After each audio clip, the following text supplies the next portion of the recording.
And Pedro, if having had this sort of an intense experience and having developed in that time probably a pretty intensive relationship with the people that you were going through this with, how did that or did that not affect relationships in, say, the business world and also your personal life afterwards? Did you find that you had a greater sense of compassion, or you might also think, hey, I've been through this ordeal, and what are you complaining about when you hear people that you're working with complain about some of the ordeals that they faced? It's tough to say because I cannot follow the traits of my personality to what happened over there.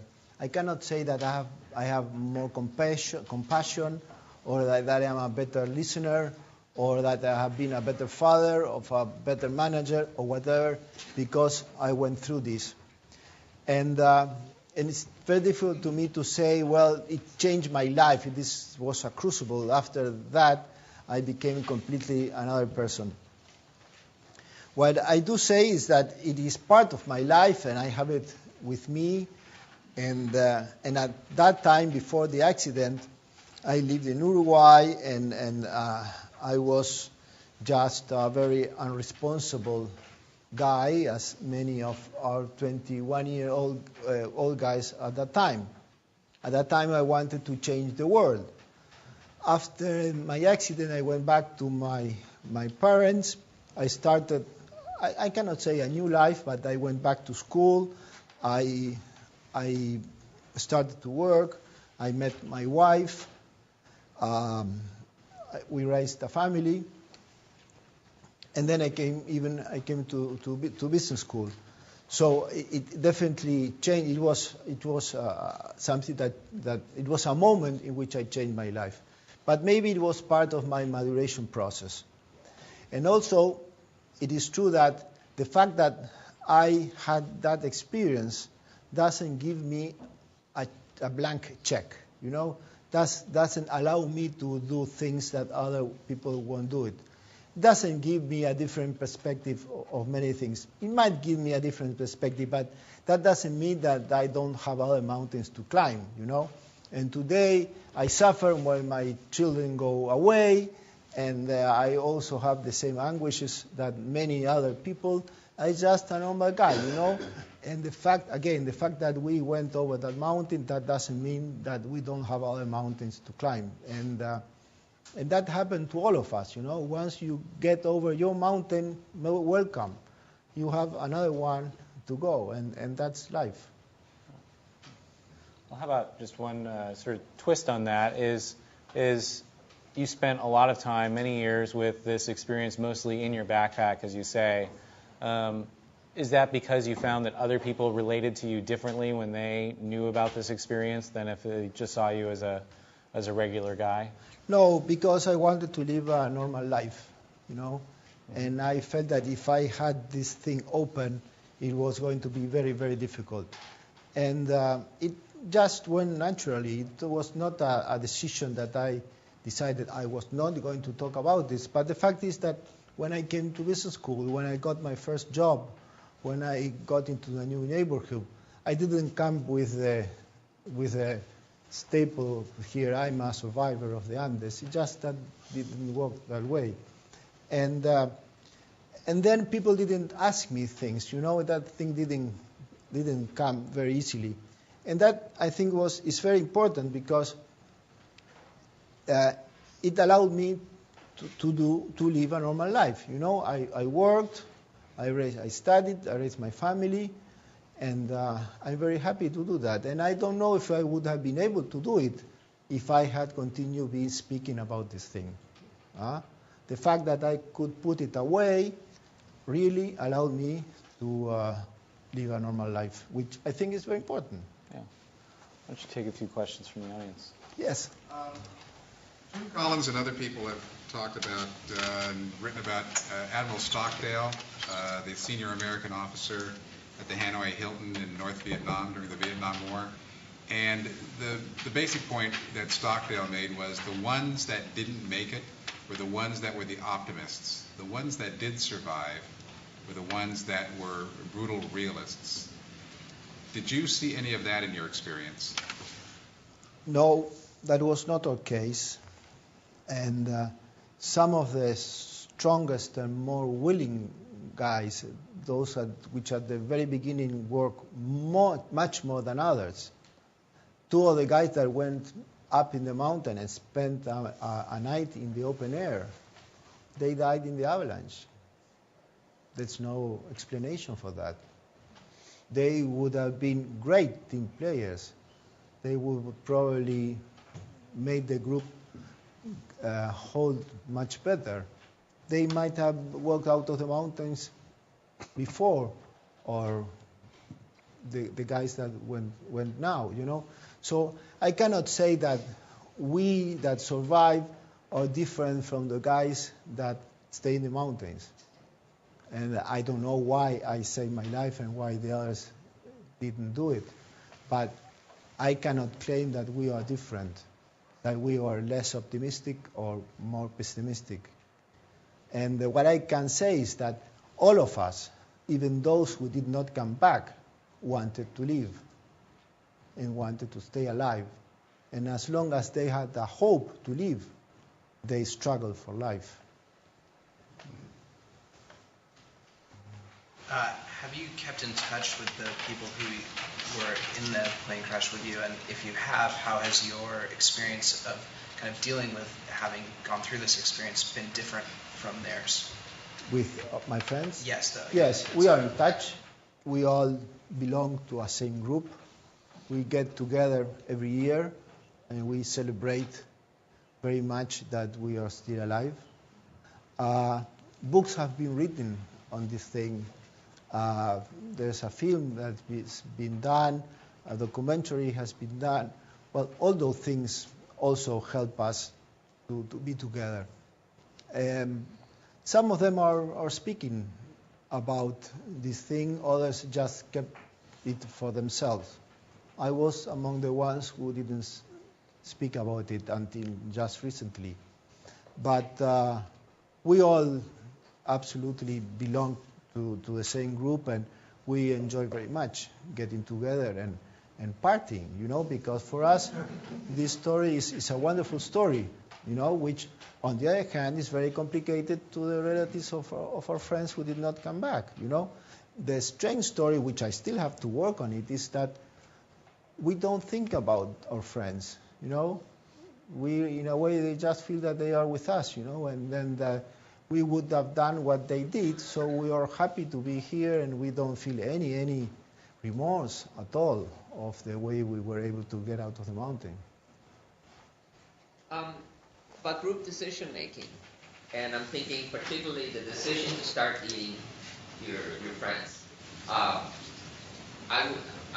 think it's very reasonable, rational. I would have been going for it, but I would think that there would be some others who would be violently against it. How do you reach an agreement? Was it captain saying, you know, this is what we need to do, or no, that didn't happen at all, you know, because even when I hear people saying I wouldn't have done it, you know, I would have preferred to die.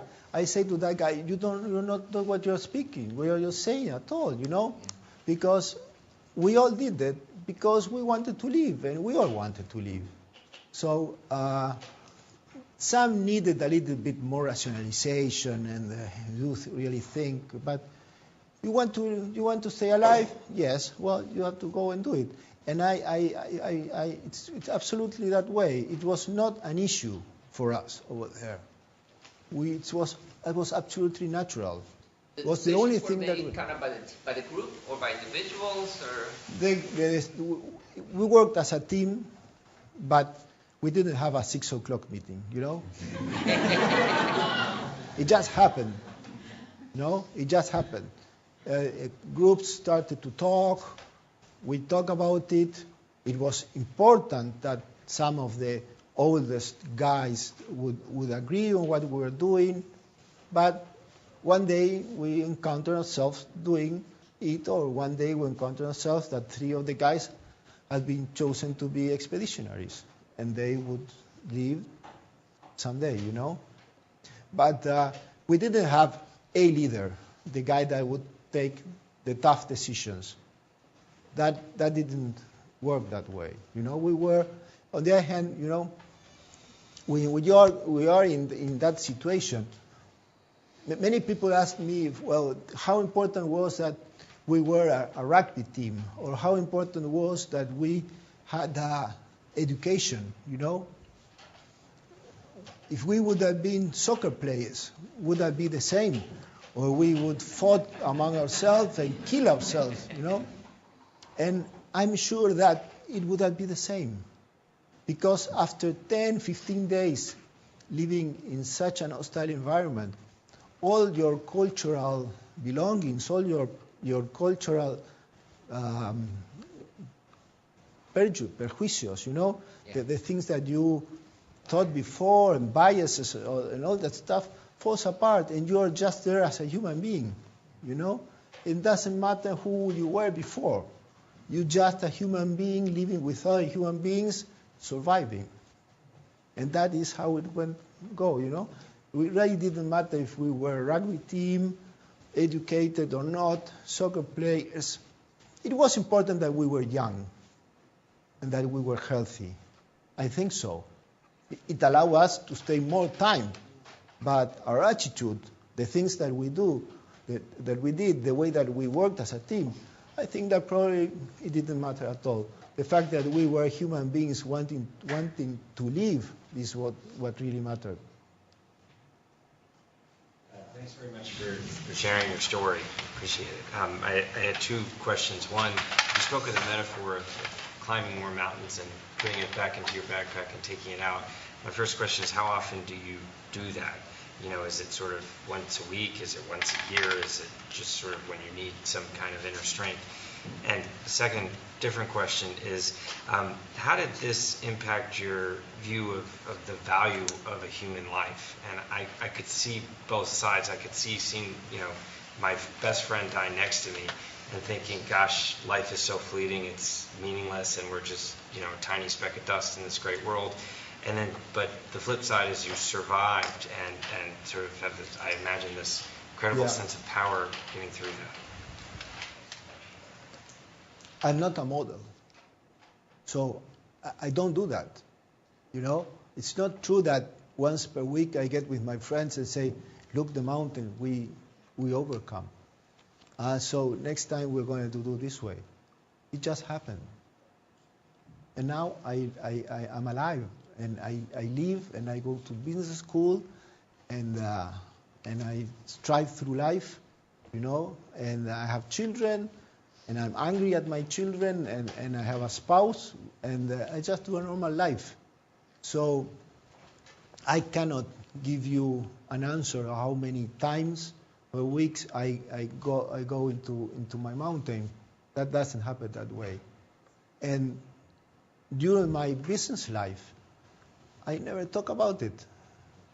I don't know how it had influence. I'm sure it has, but it's not something that had completely been coming back. I cannot say that I've taken this decision because I went through that mountain. I just cannot say that, no? And of course, I'm very happy to be here. I'm very happy to be alive. I enjoy living, but I'm sure that I enjoy living as much as you are, as much as you do, because we are human beings. And even if you go through the worst ordeal, the day after, you just forgot it. You have to continue living. How did this experience change your faith and your spiritual life? I'm a believer, and I was a believer then, but I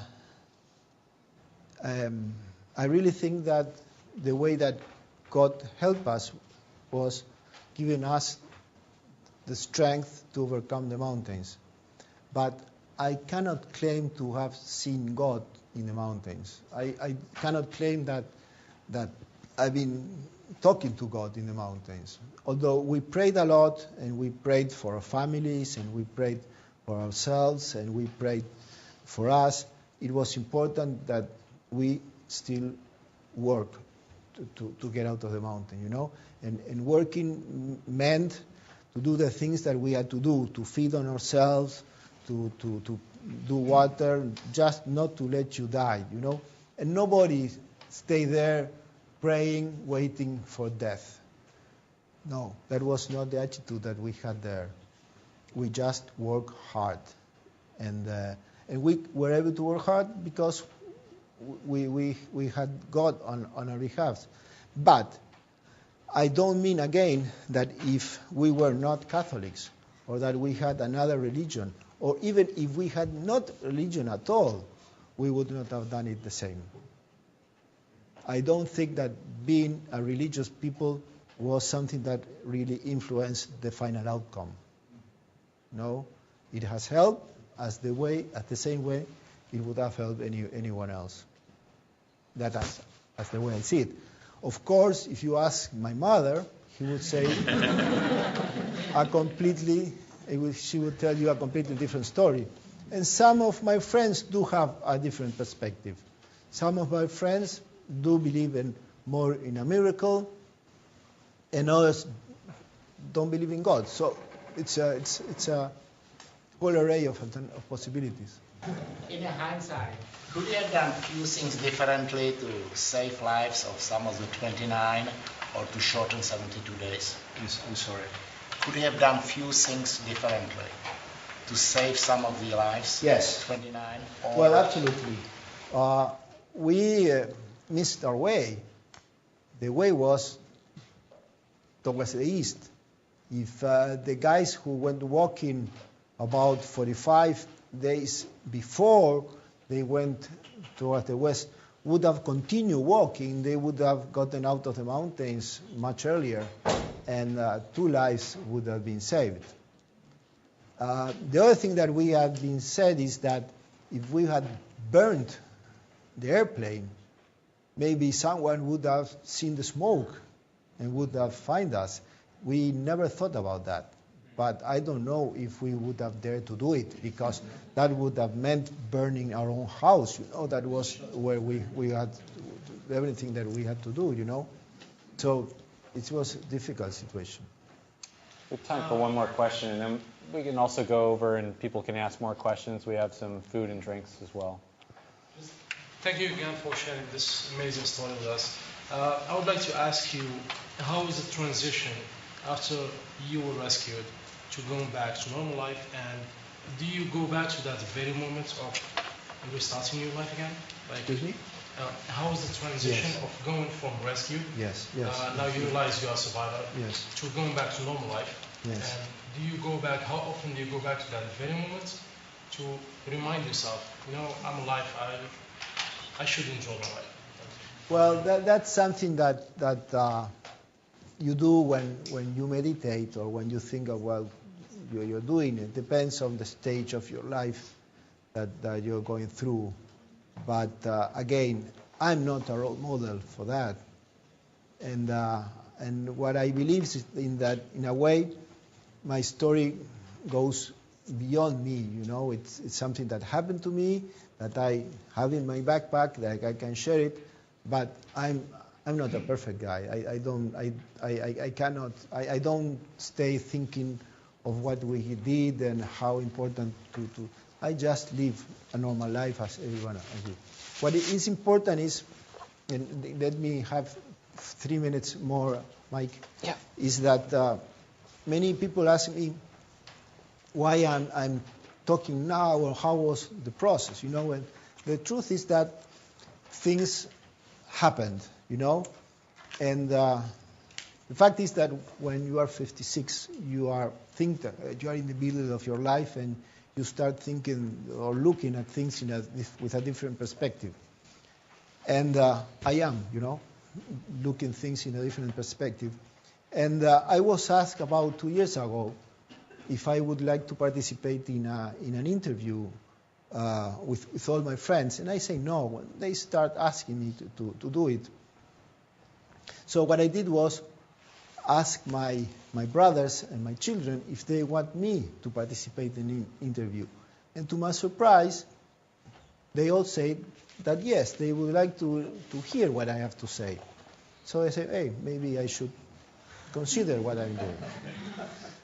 And I went to that interview, and I spent a great time. I enjoy very much talking about that. So I really thought that that's something that I might do in the future. And then about 2 months later, I was in the mountains with my wife. I was looking the area where the plane crashed, and we had a guide. It was a woman in his mid-40s. And she came to me and said that she had experienced a horrible ordeal, and that her only child had committed suicide.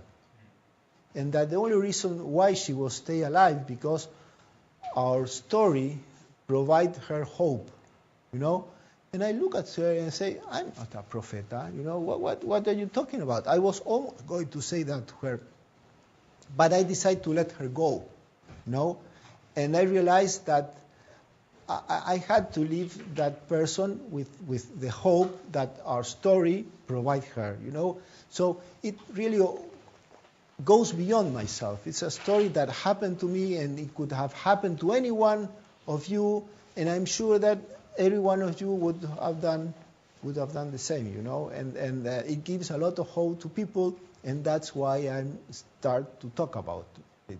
So it could really give hope to others. And the other thing that I learned, and I think that it is important, is that we were in the mountain what we have been later in life. The guys that walk us out of the mountains are our heroes. And they have continued doing heroic things. And the others that would stay at the plane and try to keep the morale and work for the team and as a team, I continue doing that during life. And that speaks about your style of leadership, And that was very meaningful for me because I didn't walk out of the mountain, I didn't put the group on my shoulders and walk out of the mountain. And when in my business life I was asked to do those type of things, like cutting throats and overkilling competition and doing very extraordinary things, I was not a very good leader. But when I had to talk to people and empower people and to increase the morale of a group and build a team, I was very successful there, And the guys that were depressed in the mountains are still depressed now. But that also talks to you about what you are, what type of leadership you are, what type of leadership you want to be, and what are your limitations, restrictions, and on what things you have to work on. But luckily, you are in a good business school.